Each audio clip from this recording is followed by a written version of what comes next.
Thank you very much, Sec J. Lunchtime na raw. We begin with Maricel Halili, News 5. Yusek, magandang hapon. Yusek, may we have your palace's reaction lang po dun sa mga naging statement ni Mayor Baste. Una, he called President Bongbong Marcos as a liar. Sabi niya, press release lang daw yung sinasabi ni PBBM na reconciliation. And pangalawa, sinabi rin po niya, he is weak. Nakita daw natin yan sa midterm na talagang mahina siya, mayabang pa. Magsabi ng 12-0, natalo naman daw yung mga kandidato niya. Yun po muna, ma'am. Marami pa ba? Sige, hintayin ko yung iba pa niya mga sinabi. Unang-una, pinapansin pa ba si Mayor Baste Duterte sa kanyang mga sinasabi? Can we expect any nice word from him for the President? Expected na ganyan ang kanyang magiging reaksyon. Unang-una, patungkol sa liar, sino ba talaga ang liar? Ito ba'y patungkol sa sinasabing reconciliation? Sana po, napakinggan niya mabuti kung ano ang bawat salitang nanggaling sa Pangulo. Tinanong po siya ni Mr. Anthony Taberna kung open ba siya for reconciliation. If I'm not mistaken, that's the word. Open. Right? Not offer. So, malaki po ang pagkakaiba ng open for reconciliation at nag-o-offer ng reconciliation. Bilang ama ng bansa, tatanungin siya kung siya ba ay open for reconciliation sa mga Duterte at sa ibang mga taong maaaring nag-o-oppose sa mga polisiya niya. Ano po ba ang dapat tugunan, ang maging tugon ng isang ama ng bansa? Dapat lang, opo, open siya for reconciliation. Sino ba ang matinong leader ang hindi open for reconciliation? Sa ngayon, alam niyo naman po siguro kung sino yung hindi open for reconciliation. At sinabi rin po ng Pangulo na hindi lamang po mga Duterte, bakit lagi po kasi sa kanila lamang nakatuon. Sinabi po, maliwanag, uulitin po natin, open for reconciliation ang Pangulo sa mga Duterte at sa lahat ng tao na maaaring oposisyon or may oppose or may oposisyon sa kanyang mga polisiya. Dahil gusto niya po na makapagtrabaho na maayos, magkaroon ng stability ang gobyerno para matugunan ang lahat ng pangangailangan ng taong bayan. So wala pong nagsisinungaling dito. So maaari lamang po na itong si Mayor Baste ay hindi niya naintindihan ang pahiwatig ng Pangulo patungkol sa reconciliation o siya ay napapaligiran ng mga fake news peddlers na kung ano-ano ang sinasabi sa kanyang mga idea. So nakakaawa po yung ganon. Okay, sa pangalawa, he is weak, mahina at mayabang. Sa isang eleksyon, hindi naman po talaga natin masasabi kung sino ang iboboto ng mga tao. Nirespeto po ng Pangulo kung ano po ang isinigaw ng bayan. Tandaan po natin, 6-6 ang nanalo po sa alyansa. Hindi po yan pangit na numero. Hindi lamang po, ang nais lamang po sana ng Pangulo, mas madami pa na nakasama mula sa alyansa. So ano po ang ipagyayabang ng Pangulo? 6 po ang nanalo sa kanya. At marami din po sa mga lokal at sa House of Representatives, sinasabi din po, ay marami din pa po kaalyado ang Pangulo. So sa kanilang party po, 2 po, PDP ang nanalo. So ano po ba dapat ang... Ayoko na pong ituloy ang aking sasabihin. So yun lang po. Ano pa pong sinabi? Tungkol naman sa cabinet revamp, sinabi rin po ni Mayor Baste na that was only a smoke screen, especially yung pagtatanggal kay Solicitor General Guevara, kasi they don't want to admit na hindi talaga nila masagot yung mga tanong sa kanila. So hindi daw niya alam kung ano yung gagawin ng bagong Solicitor General. Siguro po, tanungin niya muna po si dating Solicitor General kung ano po ba ang naging accomplishments ni Solgen Leonardo Guevara bago niya po punahin ang naging desisyon ng Pangulo. Ang ginawa po ng Pangulo ay ma-retain ang mga napagkakatiwalaan pa niya at mawala ang mga under-delivery, yung mga opisyal na merong under-delivery or under-performance. So, alamin niya po kasi muna ang facts bago po siya mamintas at maging obstructionist. Salamat, ma'am. Sam Medinilla, Business Mirror.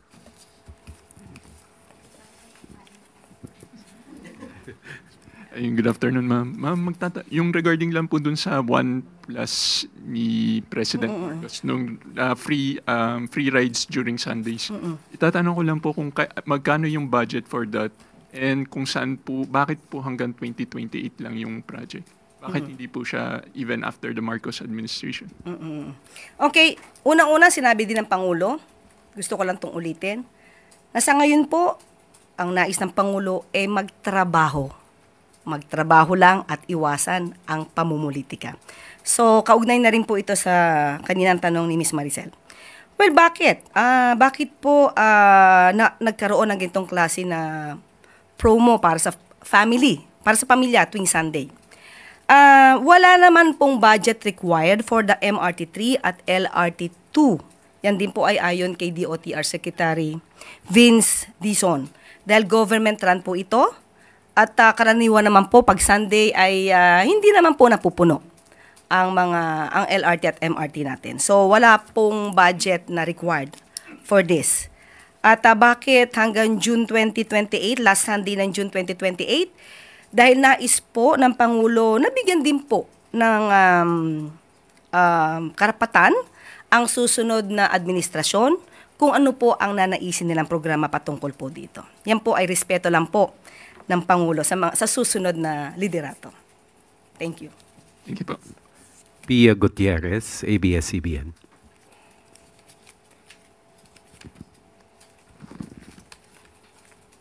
Ma'am, on the impeachment po, tatanungin ko lang kung may posisyon na po ba ang palasyo sa nangyayaring debate ngayon kung pwede mag-crossover sa susunod na kongreso yung impeachment trial ni Vice President Sara Duterte. Okay, unang-una po, sinabi naman po ng Pangulo na ito po ay nasa kamay na po ng Senado. At hindi po makikialam ang Pangulo kung ano man po ang nangyayaring pagdedebate sa Senado. May kanya-kanya pong ideya dito. May nagsasabi po, mga eksperto rin, na maaari pong tumulay or tumawid sa 20th Congress dahil ayon na rin po sa isang Supreme Court decision, ang Senado po ay itinuturing na isang continuing body. So, hindi naman po siguro ito i-describe or ika-characterize ng Supreme Court na continuing body kung parang nakukonsider siyang na-terminate na o nag-expire na tulad ng House of Representatives. Pero kung ano po ang idea ng Pangulo patungkol dito, una po, maliwanag din sinabi ng Pangulo na impeach na po si VP Sara, kaya po hindi niya po ito papakialaman, wala po siyang anumang gagawin patungkol dito dahil lahat po ng mangyayari ay nasa Senado na po. Ang gusto lamang po niya, para sa kalahatan, hindi lamang po para sa impeachment, dapat lang po manatili ang due process, manatili ang proseso. Kung ang proseso po ay kasama po dito ang pagtugon at pagtupad ng mga probisyon ng konstitusyon, dapat sundin kung ano ang nasa konstitusyon, kung ano ang nasa batas at kung ano ang rule of law. Follow up lang po, because the impeachment is a public accountability mechanism. Nangangamba po ba yung palasyo na hindi na matutuloy yung impeachment trial, lalo na po at may mga kumakalat na balita na merong mga draft resolutions seeking to dismiss yung articles of impeachment against the Vice President? Kung matuloy po o hindi matuloy ang impeachment, mukhang hindi na po yan sakop ng ating Pangulo. Ang gusto lang namin pong parating, sana po ay wag ipahid sa Pangulo kung ano man po ang magiging desisyon ng Senado dyan. Kasi marami po tayo nakikita, katulad po ng ibang mga protesters, ginagalang po natin ang kanilang mga opinion at mga ginagawa. protesters na gustong ipatuloy ang impeachment trial. Pero sana po ay iwaksin nila sa kanilang isipan na may kinalaman po ang Pangulo dito dahil yan po ay solely the responsibility of the Senate.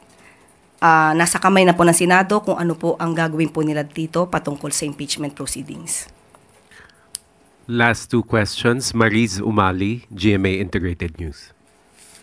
Yusek, manghihingi lang po kami ng reaction ng Palace dito sa sinabi po na statement ni Representative Raul Manuel, and let me just quote what he said. Nagsabi na po ang impeached Vice President nahaharap naman siya sa Senado para sa impeachment trial. May bahagi rin ng mga supporters mismo na naniniwala ang dapat matuloy ang impeachment trial para mahusgahan once and for all ang Vice President hinggil sa paggamit niya umano ng public funds. Yet, the sitting President sends signals to indicate that he is against the impeachment process. Bakit pa siya nagme-meddle dito? Dahil ba may mga issue rin siya na ayaw niyang maungkat? Okay lang ba sa ilang makapangyarihan na ibaba ang standards pagdating sa pagpapanagot ng mga kurakot, kasi baka pare-pareho lang din pala sila ng mga kurakot na pinoprotektahan ng isa't isa.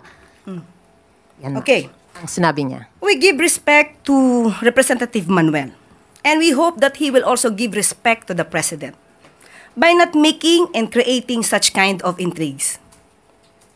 Intriga po ito. Alam naman natin kung sino ang marunong at eksperto sa paggawa ng intriga at pagplanta ng ebidensya. So wag niya na po sanang gayahin ito. Kumbaga sa pelikula, kokopyahin ko lang pero babaguhin ka ng konti. Do not be like a second-rate, trying hard copycat. Okay?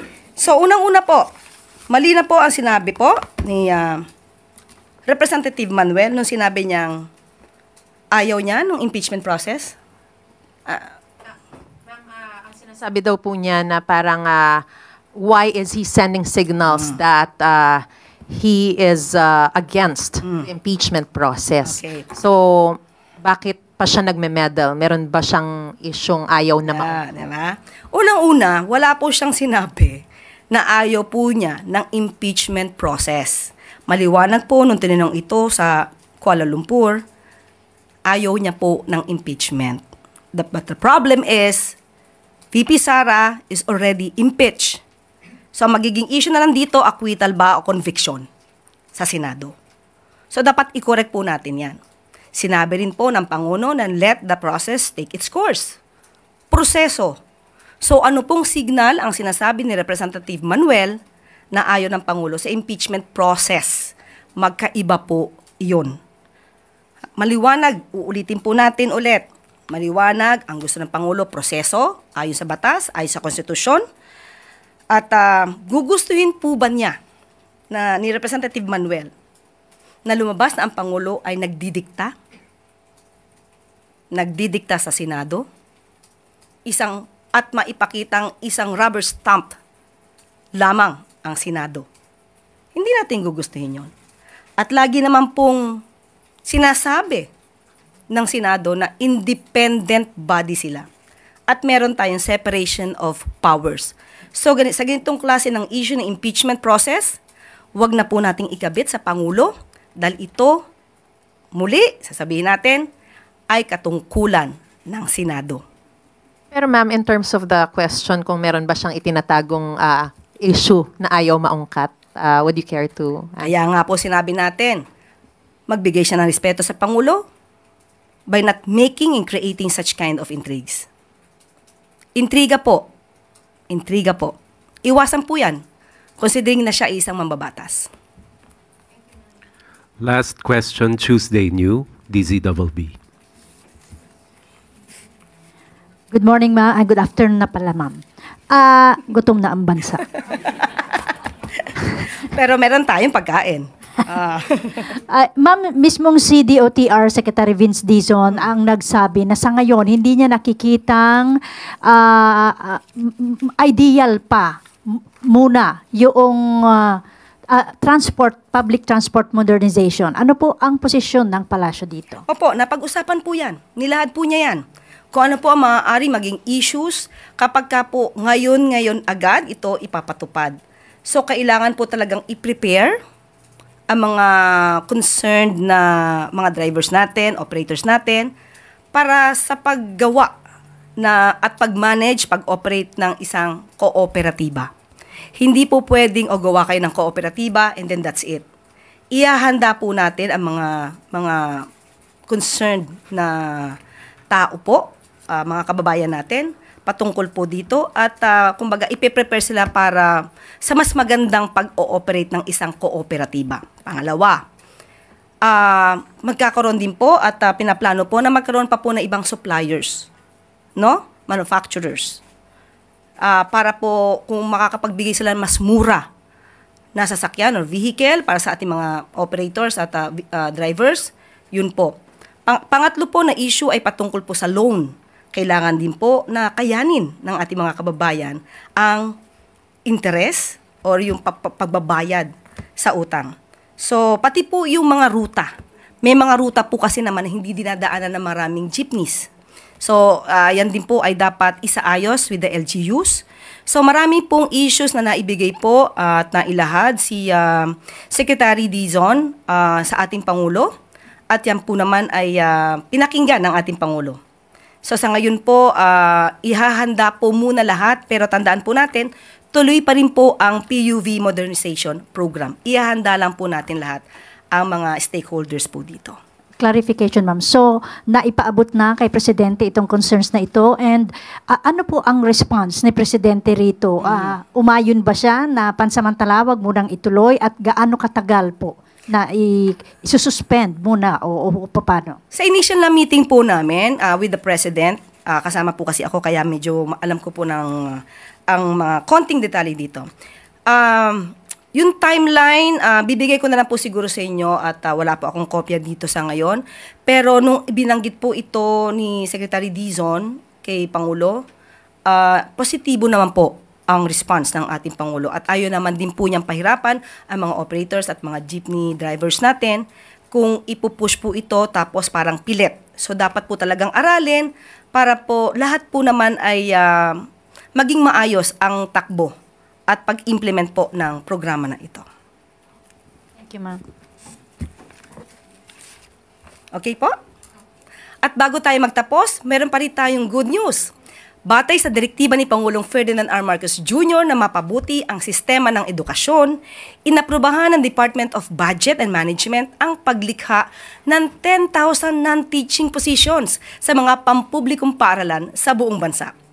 Bukod pa ito sa 16,000 teaching positions para sa school year 2025 to 2026 na inanunsyo na ng DBM kamakailan.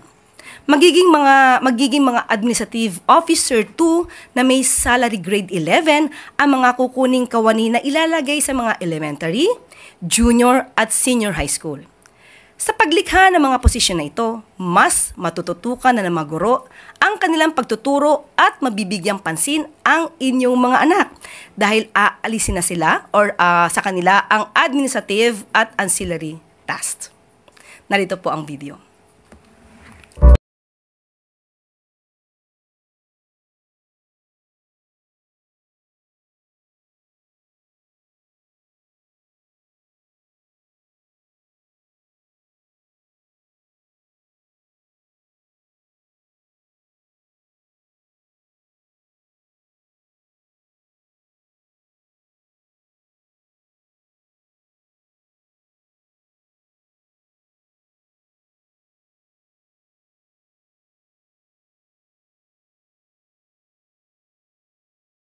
At dito na po nagtatapos ang ating briefing ngayong araw. Maraming salamat Malacanang Press Corps at magandang tanghali para sa bagong Pilipinas.